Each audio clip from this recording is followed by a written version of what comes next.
ተመልካቾቻችን እንዴት ናችሁ? ሳምንታዊው የሞካሪ ሰዓታችን ተጀምሯል። ታዲያ አሁን ላይ ፌስታል መጠቀምን የሚከለክለው ህግ ተግባራዊ መሆኑን ተከትሎ ሰዎች በፌስታልን የሚተካላቸው በርካታ አማራጮችን ለመጠቀም ሲሞክሩ ይታያል። ታዲያ ከነዚህ አማራጮች መካከል ደግሞ አንደኛው የሆነውን ፔፐር ባግ ወይም ደግሞ የወረቀት ዘንቢል እንዴት ነው የሚሰራው የሚለውን በዚህ ሳምንት የሞካሪ ሰዓቴ አንድ ቦታ ሄጄ አሰራሩ ምን ይመስላል የሚለውን አብሬ እየሞከርኩኝ የማሳያችሁ ነው የሚሆነው። ቆይታችሁ ከኔ ጋር ይሁን፣ አብራችሁ ነው።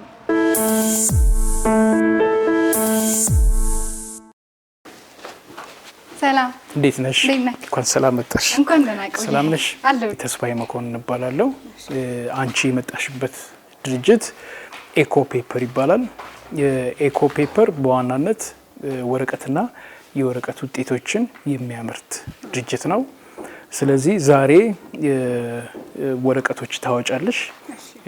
እንደገና ደግሞ ወረቀት መስራት ብቻ ሳይሆን የወረቀት ውጤቶችን በተለይ ፔፐር ባግ፣ የፒክቸር ፍሬም፣ የፎቶ ፍሬም እሱን ስንሰራ እናረፍዳለን ማለት ነው። እንኳን በሰላም መጣሽ። እንኳን ደህና ቆየኝ። በጣም ደስ ይለኛል። ከምንድን ነው የምንጀምረው? ፐልፕ አዘጋጅተንልሻል። ያንን ፐልፕ ወደ ወረቀትነት ትቀይሪያለሽ፣ እናሳይሻለን። በዋናነት አንቺ ነሽ የምትሰሪው። ለሱ የሚሆኑ ግብአቶች እዚህ ውስጥ አሉ ነው። እዚህ ላሳይሽ። ይሄ ውሃና ቃጫው ብቻ ነው። ውሃና ቃጫው ብቻ። ይሄ ውሃና ቃጫው ብቻ ነው። ቃጫው ምንድነው? የእንሰት ቃጫ፣ የእንሰት ኮባ እና ደግሞ የካርቶን ሪሳይክል የምናደርገው ማለት ነው። አሁን ይሄ ካርቶን የተፈጨ ነው። መጀመሪያ ተፈጭቶ ነው ወይስ በውሃ ተፈጭቶ ይቀመጣል? ተፈጭቶ ከተቀመጠ በኋላ እዚህ ውስጥ ሚክስ እናደርገውና ያ ሚክስ ያደረግነውን እናጠለዋለን።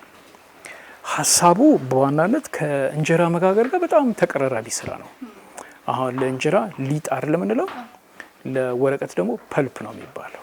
ስለዚህ ፐልፕ ካለን በኋላ ከዛ በኋላ ወደ መጋገር ነው የምንሄደው። በፀሐይና በንፋስ ይደርቃል ውጪ። እሱም በሂደት አሁን ታየዋለሽ። እዚህ ውስጥ ኬሚካል አንጨምርም። ኦርጋኒክ ነው እንዳለ። ካርቶኑ ይመጣል፣ ይዘፈዘፋል፣ ይፈጫል። እሱ ሊጥ እናገኛለን። ቃጫውም ይመጣል፣ ይቆራረጣል፣ ፐልፕ ይወጣለታል። የሁለቱን ሚክስ ለምሳሌ ቃጫውን 80% እናደርገዋለን፣ ካርቶኑን ደግሞ 20%። ምክንያቱም የቃጫው በጣም ጠንካራ ስለሆነ የሁለቱን ሚክስ እንፈልገዋለን። ስለዚህ ዌስት ፔፐርም ወይንም ካርቶንም ሪሳይክል እናደርጋለን። በተጓዳኝ ደግሞ እነዚህ አግሪካልቸራል ዌስቶች የምንላቸው ለምሳሌ ኮባ፣ ቃጫ፣ የአናናስ ቅጠል፣ ጤፍ ጭድ፣ የገብስ አገዳ፣ እነዚህ ሁሉ የወረቀት ፖቴንሻል አላቸው። እሱን ወደ ወረቀትነት መቀየር፣ ወረቀቱን ደግሞ ወደሚጠቅም ነገር መቀየር ኢኮኖሚካል ቤኔፊት አለው ማለት ነው።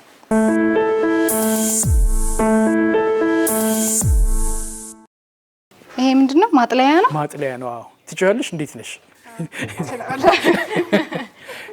በዚህኛው በኩል ነው የሚጠላው። ገብተሻል? ይሄ ሳይዝ 65 ሴንቲሜትር በ80 ምናምን ሴንቲሜትር ነው። እዚህ ላይ ነው ወረቀቱ የሚጠላው። ቅድም ያልከኝን ሶስቱን ነው አንድ ላይ የምናደርጋቸው። ሁለቱን እዚህ ላይ ነው የምናጠለው። ሁለት ናቸው። እዚህ ላይ ሚክስ እናደርግና ካርቶኑንና ቃጫውን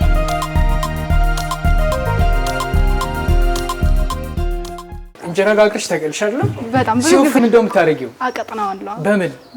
በውሃ። ይሄ ወፍራም ነው ወይስ ቀጭን ነው? ቀጭን ነው። እስቲ በደንብ ይዩ። ይኸውልሽ ይሄ እንደዚህ ነው የሚያዘው።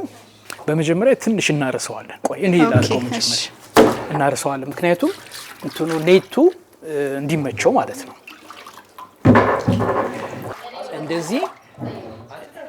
እንደዚህ ያደርገዋለሁ። ስለምመልሰው አትጨነቂ። ይሄ እንደዚህ ያደርገዋለሁ። ከዛ ይህኝ እኔን በደንብ ይሄንን አየሽው አይደል? ቀስ ብዬ አወጣዋለሁ።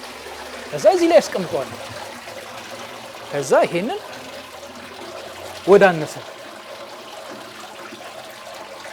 ከዛ ሲደርቅ ነው ወረቀት የሚሆነው። ያን የምታየው አይመስልም ግን አይሽው አይደል? ቀላል ነው? ከባድ ነው? ከባድ ነው። እሺ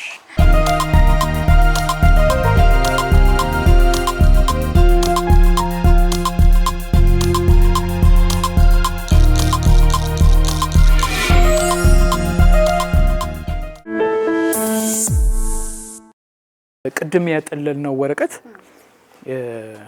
አሁን ወረቀት ሆነ ማለት ነው። ለምሳሌ ደርቆ ሲመጣ እነዚህ ይሄኛው አሁን 100% የኮባ ወረቀት ኮባ ብቻ የካርቶኑ ሳይቀላቀልበት 100% የኮባ ወረቀት ነው።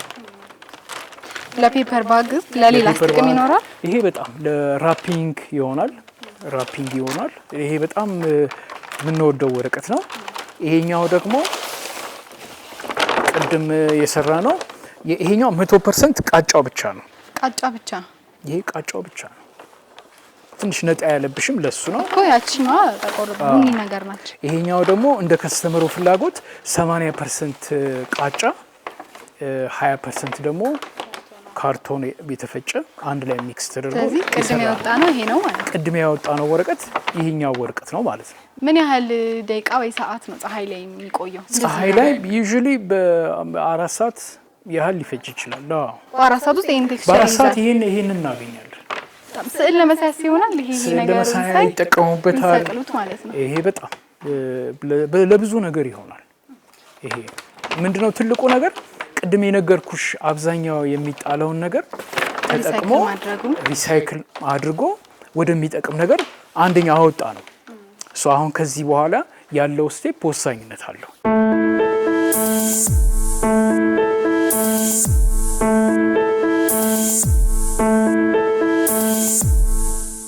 አሁን እኛ ለምሳሌ ይሄ ከስተመር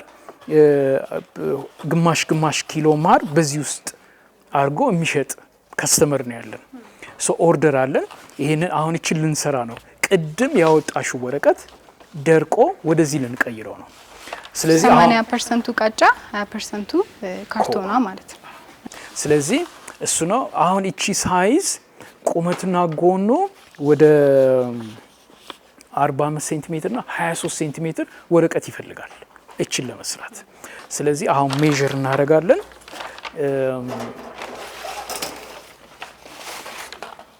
ቁመቱን ነው የምናደርገው። ቁመቱ ማለት ይሄ ነው። ይሄ ቁመቱ እቺ ነው 5 ሴንቲሜትር፣ እቺ 16 ሴንቲሜትር፣ 21 እቺ ወደ ውስጥ መታጠፏ 3 ሲሆን ወደ 23 አይሻል። ትንሽ ተረፍ አድርጌያለሁ።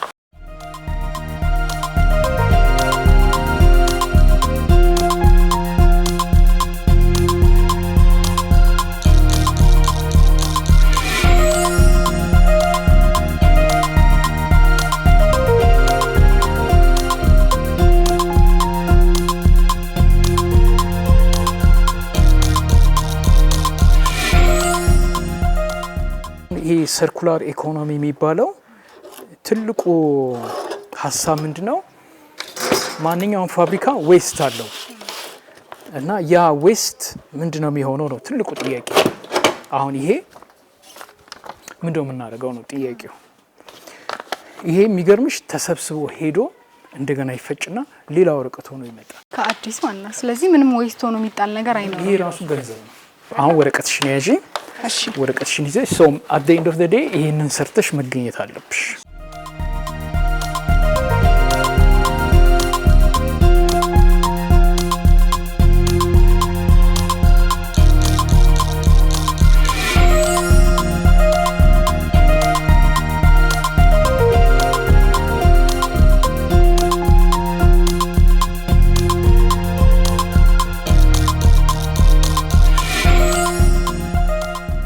የዚህ ፔፐር ባክ ትልቁ ዓላማ ምንድነው? የአንድ ጊዜ ጥቅም ብቻ አይደለም ያለው። ከስተመሩ እጁ ከገባ በኋላ ቢያንስ 1 ወር ያህል የመጠቀማ፣ ምክንያቱም ጠንካራ ስለሆነ ላይፍ ታይሙ አጭር አይደለም፣ ረጅም ጊዜ የመጠቀም እድል ይሰጣዋል። ስለዚህ ጥንካሬ ያለው በአግባቡ ተጠቅሞ ካስቀምጦት ሁለተኛ ዙር ሶስተኛ ቢያንስ 1 ወር እንኳን መጠቀም ከቻለ ትልቅ ቤኔፊት ነው። ከዛ በኋላ ወደ ሁለተኛው ቢሄድ አንደኛ ኮስቱን ይቀንሳል፣ ሁለተኛ አገልግሎቱን እያገኘበት ይሄዳል ማለት ነው።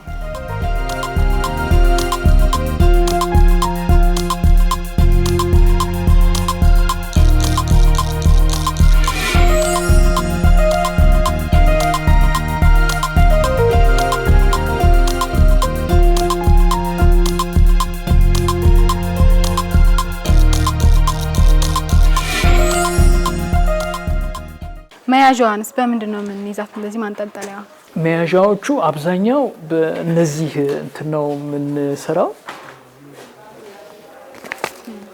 እነዚህ ይሄ መያዣው አሁን አብዛኛው ገበያ ላይ የምናየው ምናልባት ከፍጥነት አኳያ ሊሆን ይችላል። እነዚህ ተበስተው ውስጥ ነው የሚታሰሩት።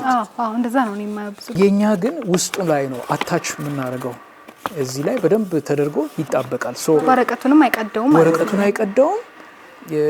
ረጅም ጊዜ ለመጠቀምም በተለይ ለተገልጋዩ እድል ይሰጠዋል። ስለዚህ ይሄ ሎጎ ነው። ይሄ ሎጎ ነው። ይሄ እንደ ከስተም ሜድ ስለሆነ የከስተመሩን አድራሻ ሎጎ አታች አድርጉልን ስለሚል አታች እናደርግለታለን። ፒክቸር ፍሬሞች ነው የምንሰራው። ሁለት አይነት ዲዛይን ያላቸው ነው የምንሰራው።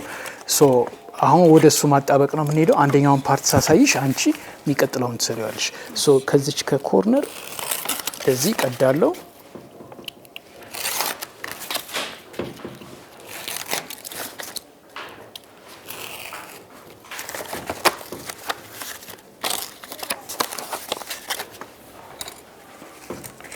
አሁን አንቺ ልክ እንደኔ ቆጫቸዋለሽ።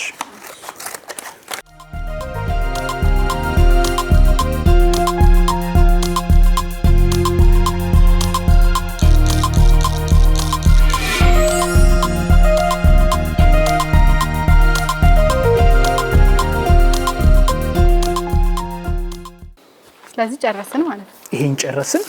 ፎቶ እንዳይበላሽ ፕላስቲክ እና እነዚህን አስገቢበት። እንዴት አድርጌ ልክተተው? ልልቀቃ። በዚህ በኩል ቀስ እያልሽ እያጫወትሽ አስገቢው።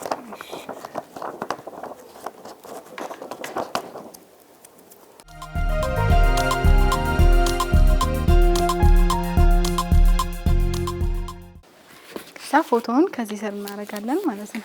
ልክ አሁን ላስቲኩ እንደገባው ከሱ ስር እንትኑ ፎቶ መግባት ይችላል። ስለዚህ ጨረስን ማለት ነው ፍሬማችንን። እሺ ተስፍሽ በጣም አመሰግናለሁ። እኔ ጨርሻለሁ። ምናልባት ማስተላለፍ የምፈልገው መልዕክት ካለ ድል ልስጥህና። በሀገራችን በጣም ብዙ ማናያቸው የተፈጥሮ ሀብቶች አሉ።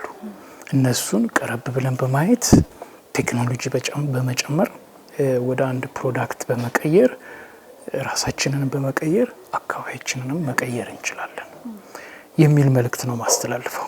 አመሰግናለሁ ስለመጣሽ።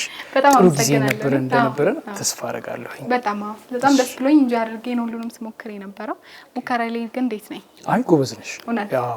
ልምድ ያለሽ ነው የምትመስለው። ጎበዝ ነሽ። በደንብ የነገርሽን በደንብ ነው የምትሰሚው። እሺ በጣም አመሰግናለሁ። እንግዲህ ተመልካቾቻችን ሙከራችን ያያችሁትን ይመስል ነበር።